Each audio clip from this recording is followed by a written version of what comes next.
I refused to pay for my brother's wedding. Days later, he came at me with 5 lawyers and a power of attorney. My name is Jessica, and I just turned 28 last month. I built my career as a certified financial planner, helping families secure their financial futures, yet somehow couldn't protect my own from the betrayal that was coming. My younger brother Dylan always lived like money grew on trees while I pinched every penny. When he demanded I bankroll his $95,000 wedding extravaganza, I said absolutely not. His text about wanting to make things right over dinner seemed like he'd finally grown up. Instead, I walked into a conference room with 5 attorneys and a document that would have destroyed everything I'd worked for. Growing up in our cozy 2-story colonial in suburban Cleveland, Ohio, we seemed like any other middle-class family. Dad worked as a senior accountant at Progressive Insurance, while Mom taught 3rd grade at Woodland Elementary. We had family game nights, summer barbecues, and annual trips to Cedar Point. But beneath the surface, different rules applied to Dylan and me from day one. I was 7 when Dylan arrived, and that age gap meant we never competed for toys or friends. What it did create was a dynamic where Dylan remained the eternal baby, charming his way out of consequences with his infectious laugh and those big blue eyes that could melt Mom's heart in seconds. The pattern started early and never stopped. When I was 12, diligently saving my babysitting money for a new mountain bike, Dylan raided my jewelry box where I hid my cash and spent $60 on Pokémon cards. Instead of punishment, Mom simply replaced my money and suggested I find a better hiding spot. When I pointed out the unfairness, Dad just shrugged and said, "He's still learning right from wrong." These incidents became our family's normal. I mowed lawns every weekend and worked summers at the local Barnes & Noble, carefully budgeting for college. Dylan received double allowances for half-finished chores and got the latest PlayStation for maintaining a C- average. High school crystallized our different paths even more clearly.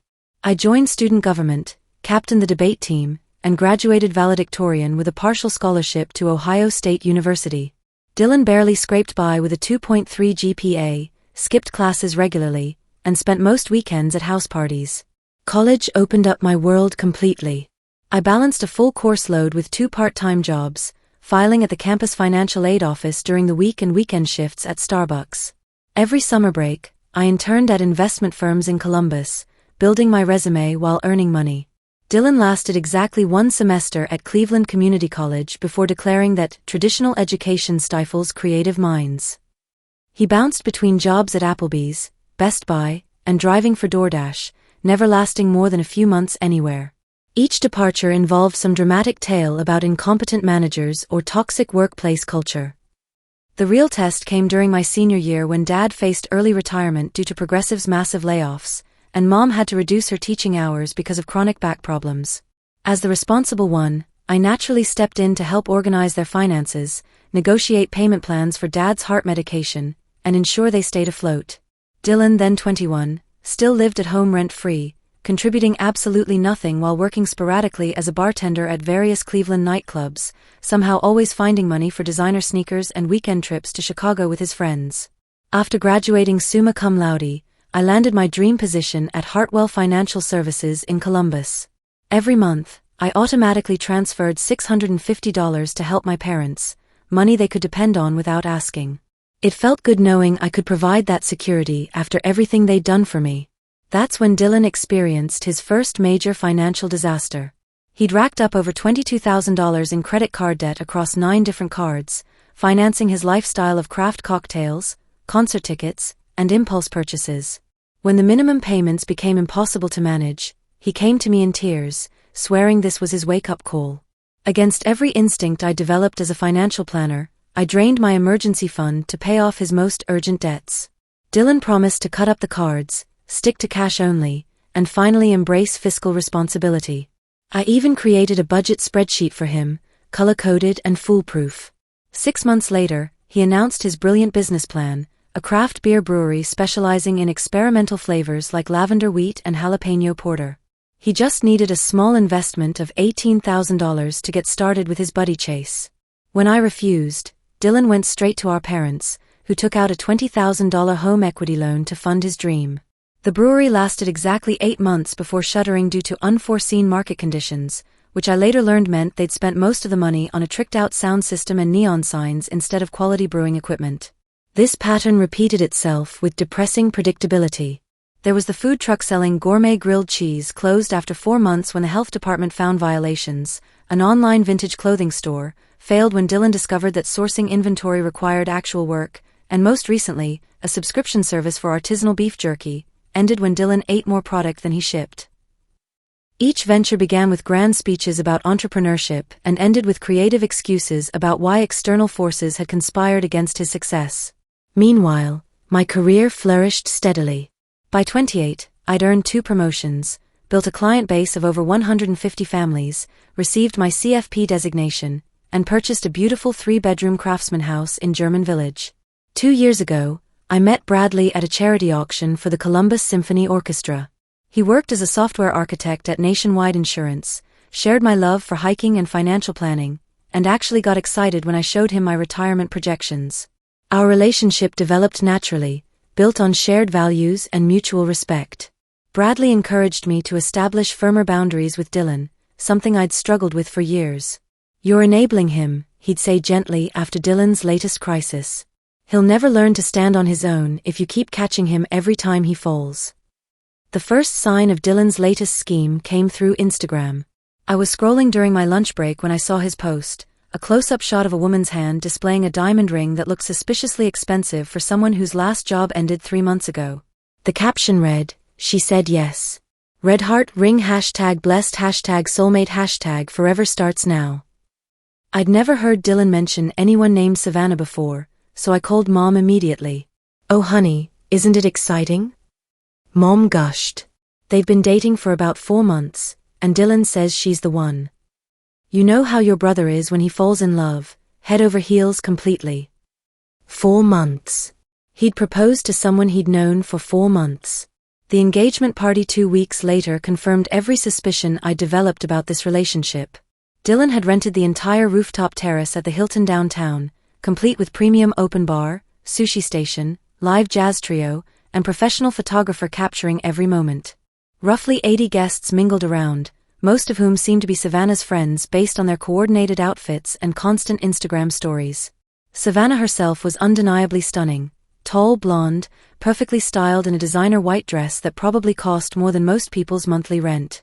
Her Instagram bio described her as a lifestyle content creator, with 180,000 followers.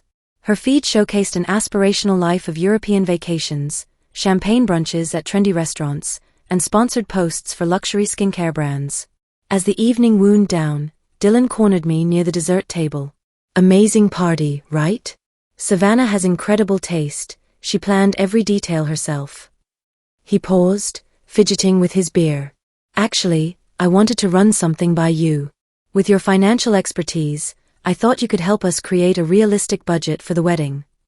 For a brief moment, hope flickered. Maybe Dylan was finally ready to embrace financial responsibility. "We've already found the perfect venue," he continued excitedly. "Savannah discovered this incredible resort in Maui. They have a wedding package that includes a sunset ceremony on a private beach, reception for 200 guests, 5-course dinner prepared by a James Beard award-winning chef, premium bar service, and 3 days of activities for our wedding party." My stomach dropped. "What's the total cost?"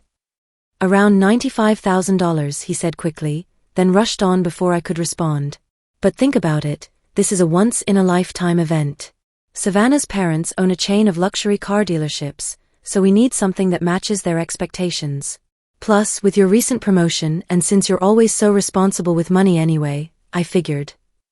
"Dylan, stop right there." I held up my hand. "I haven't agreed to pay for your wedding." His face shifted through confusion, surprise, and finally settling on something resembling hurt. "But you're my sister. This is what families do, they support each other during life's biggest moments." Over the following month, the hints evolved into increasingly direct requests. Dylan would text me links to wedding venues with messages like, "Look how beautiful this is," and "Can't wait for you to see where your future sister-in-law will walk down the aisle." Savannah started following me on Instagram and commenting things like, "So excited to officially be family soon," on my posts. The situation reached a breaking point during Sunday dinner at my parents' house. Mom had made her famous pot roast, and we were enjoying what I thought would be a peaceful family meal when Dylan cleared his throat dramatically. So Jessica, we really need to finalize the wedding budget this week. The resort requires a 50% deposit to hold our date, and February in Maui books up fast. Dylan, I haven't agreed to pay for your wedding, I stated clearly. But you're the only one who can afford it, he shot back. Mom and Dad are on a fixed income, and you make excellent money. Besides, this is what sisters do. I took a deep breath. I'm happy to contribute something reasonable, maybe $5,000 toward a local celebration. Savannah looked up from her phone with obvious disdain. $5,000 wouldn't even cover the flowers. And we absolutely cannot do a local wedding. None of the venues here match our vision or aesthetic. The pressure campaign intensified over the next several weeks. Dylan enlisted our parents as allies, painting me as selfish and unsupportive. During phone calls with Mom, she'd casually mention how excited she was about the Hawaii wedding and how wonderful it would be for the whole family to experience something so special together. Dad took a more direct approach during one of our monthly coffee dates. Jessica, honey, I know Dylan hasn't always been the most responsible with money, but this wedding really means everything to him. Savannah makes him happy in a way I've never seen before. Dad, $95,000 is an enormous amount of money. That's more than most people's annual salaries. It would require me to drain my emergency fund and touch my retirement savings. But you're young, he countered. You have plenty of time to build those back up. Your brother might not get another chance at happiness like this. The emotional manipulation reached peak intensity during a family barbecue at my parents' house. After we'd finished eating Mom's famous potato salad and Dad's grilled burgers, Dylan stood up like he was giving a toast. I want everyone to know how grateful Savannah and I are for all the family support we've been receiving. His eyes locked onto mine. Some family members have been more supportive than others, but I'm confident everyone will do the right thing when it matters most. Savannah nodded enthusiastically. My parents always say that family comes first, no matter what. They've always supported my dreams, even when it required significant sacrifice. The implication was crystal clear: good families sacrifice for each other, and I was failing that test. Later that evening, as I was loading plates into the dishwasher, Dylan approached me in the kitchen. His demeanor had shifted from public gratitude to private desperation. Jessica, I need you to understand something. Savannah's family is wealthy, really wealthy. Her father owns 7 luxury car dealerships across 3 states. If we show up with some cheap local wedding, they're going to think I'm not good enough for their daughter. So this is about impressing people you barely know? It's about respect, he snapped. It's about showing that our family has class and can provide for important occasions. Dylan, respect isn't bought with expensive weddings. Respect is earned through honesty, hard work, and integrity. He laughed bitterly. Easy to say when you're sitting in your perfect house with your perfect boyfriend, judging everyone else's choices. That night, I had a long conversation with Bradley about the situation. He listened patiently as I vented my frustration and confusion. You know what bothers me most? I said. It's not just the money. It's that Dylan seems to think I owe him this, like my financial stability exists specifically to fund his dreams. You don't owe him anything, Bradley said firmly. You've worked incredibly hard for everything you have. Nobody has the right to demand you sacrifice your financial security for their wants. I decided to have one final honest conversation with Dylan. I invited him to lunch at his favorite restaurant, Melt Bar and Grilled, hoping the familiar environment might help him hear what I was trying to say. Dylan, I love you, and I want you to be happy. But I cannot and will not spend $95,000 on anyone's wedding, including my own. That money represents years of savings, my emergency fund, and my financial security. He stared at his sandwich for a long moment before looking up with hurt in his eyes. So that's it? You're just going to let me down when I need you most. I'm not letting you down. I'm refusing to enable financial irresponsibility. There are dozens of ways to have a beautiful, meaningful wedding for a fraction of that cost. Dylan's expression hardened. Fine. I get it. I've always been the disappointment, and you've always been the golden child. Thanks for making your priorities crystal clear. He left cash on the table and walked out, leaving me sitting alone with the sinking feeling that our relationship might never recover. For 3 weeks, I heard absolutely nothing from Dylan. No texts, no calls, no social media interactions. Even my parents seemed to be giving me space, though Mom's voice carried a distinct chill during our weekly check-ins. Then, out of nowhere, my phone buzzed with a text from Dylan. "Hey sis, I've been doing some thinking about our conversation. I think I may have overreacted. Can we talk?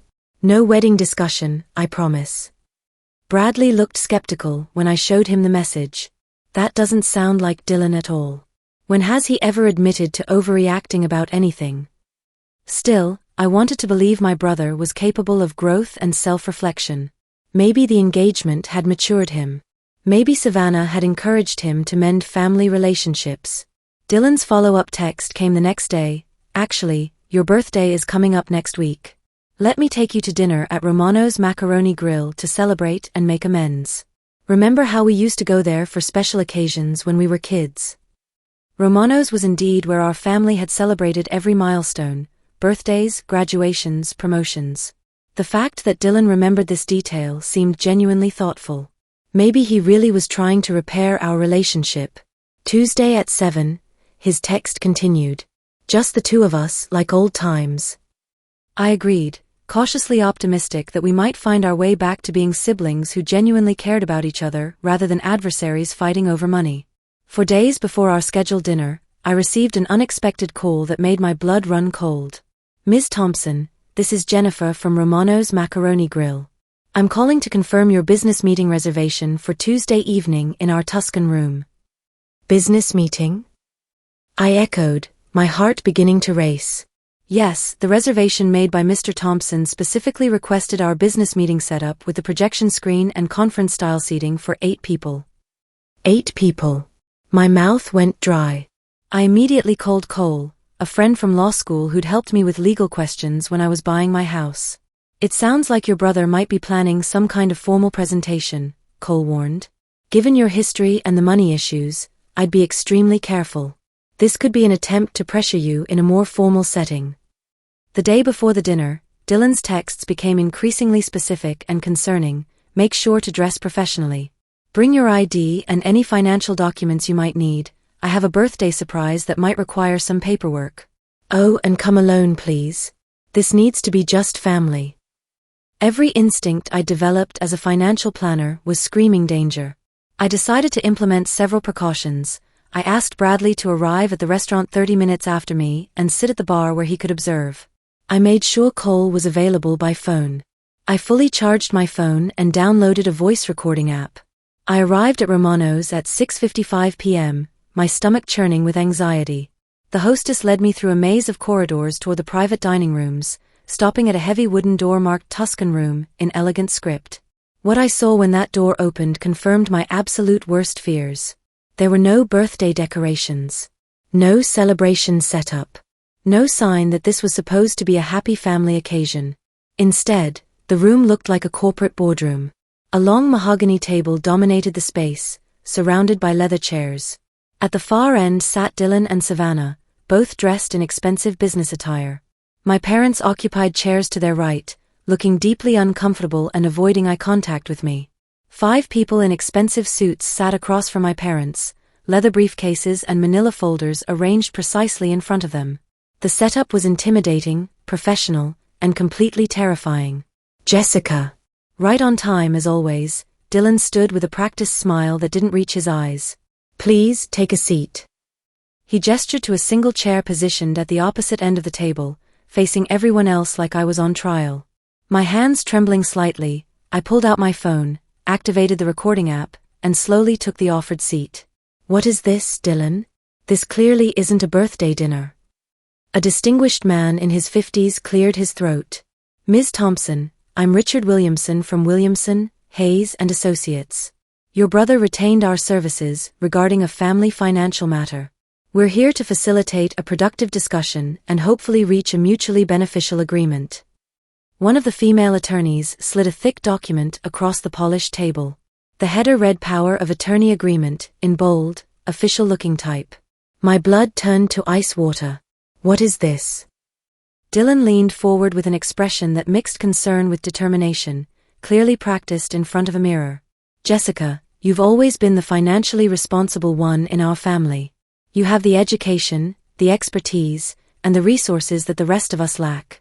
As family members, we have certain obligations to support each other. I picked up the document with shaking hands, my business law training kicking in as I began reading. The terms were even more outrageous than I'd imagined. The power of attorney would grant Dylan complete access to my bank accounts, investment portfolios, retirement funds, and the authority to make major financial decisions on my behalf. There were clauses about family financial support obligations and shared family resource management. Essentially, signing this document would make Dylan my financial guardian while giving him unlimited access to everything I'd worked for. Let me understand this correctly, I said, looking directly at Richard Williamson. You've set up this ambush, disguised as my birthday dinner, to pressure me into signing a power of attorney that would give my brother control over my entire financial life? It's not an ambush, Dylan said defensively. It's a family meeting to discuss our shared financial responsibilities. I continued reading, growing more horrified by the minute. This document would give Dylan access to my savings, my retirement accounts, my home equity, and the ability to make financial decisions without my consent. It would essentially make him my legal financial guardian. Williamson nodded professionally. Your brother has explained the family situation, your parents' mounting medical expenses, his upcoming wedding costs, and the need to streamline the family's financial management for everyone's benefit. I looked at my parents, who were staring at the table. Mom? Dad? Did you know about this? Dad finally spoke, his voice barely audible. Dylan said it was just paperwork, honey. To make it easier for the family to help each other during difficult times. Mom was wiping tears from her eyes. We didn't know about all of this. He said you'd already agreed to help with the wedding but were being difficult about the formalities. And if I refused to sign? I asked, though I already knew the answer. Dylan's mask finally slipped completely. Then you're abandoning your family when we need you most. Mom and Dad will lose their house because of medical bills. I'll have to cancel my wedding and disappoint the woman I love. All because my sister is too selfish to do what's right. The emotional manipulation was pure Dylan, but having it orchestrated in front of 5 attorneys felt particularly sinister and calculated. I stood up slowly, placing the unsigned document back on the table. I need a moment to collect my thoughts. I walked to the corner of the room, pretending to process everything while actually texting Cole, "Need you here now. Romano's Tuscan room. Bring back up." Returning to the table, I addressed the room with the confidence I'd built through years of financial planning presentations and client meetings. I have several major concerns about this document and this entire situation. I turned to Richard Williamson. First, as a licensed attorney, you should be aware that executing a power of attorney under duress or coercion is illegal. I've been recording this entire conversation since I arrived, which would provide clear evidence of the pressure tactics being employed here tonight. Williamson's confident expression faltered noticeably. Second, I continued, looking directly at Dylan, you've presented completely false information to these attorneys. You've claimed that our parents are facing imminent foreclosure due to medical bills. That's categorically untrue. I pulled out my phone and displayed screenshots of bank statements I'd prepared earlier. I've been managing their finances for 3 years, sending them $650 monthly. While they do have medical expenses, they're current on all payments and their mortgage has only 18 months remaining. They are not at risk of losing their home. Dylan started to interrupt, but I held up my hand firmly. I'm not finished. You've also claimed that I have some legal or moral obligation to fund your $95,000 wedding. There is no such obligation, legal, ethical, or familial, for a sibling to pay for another adult's luxury wedding. The room had gone completely silent except for the quiet hum of the air conditioning.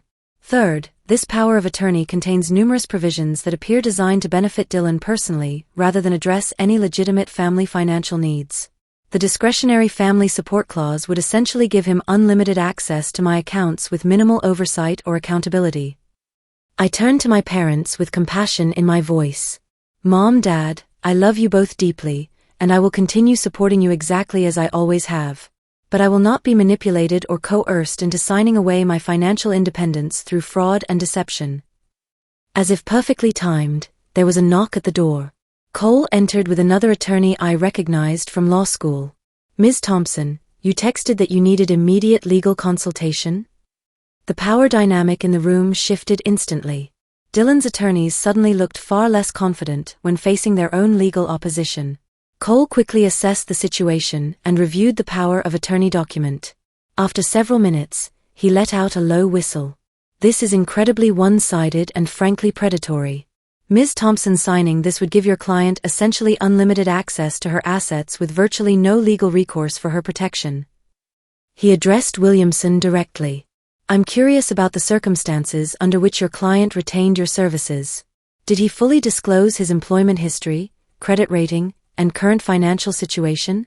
Did he provide accurate information about his family's actual financial circumstances? Williamson looked increasingly uncomfortable. We relied on the information provided by our client during our initial consultation. Information that included claiming his sister had a legal obligation to fund his wedding and that his parents were facing foreclosure? Cole continued. Because I can provide documentation contradicting both of those claims. I can also provide evidence that Mr. Thompson has a pattern of failed business ventures and unpaid debts to family members spanning several years. The silence in the room was deafening. Savannah, who had been uncharacteristically quiet throughout the entire proceeding, suddenly spoke up. This is taking way too long. Dylan, you promised me this would be simple and quick. My parents are expecting confirmation about the wedding budget tonight.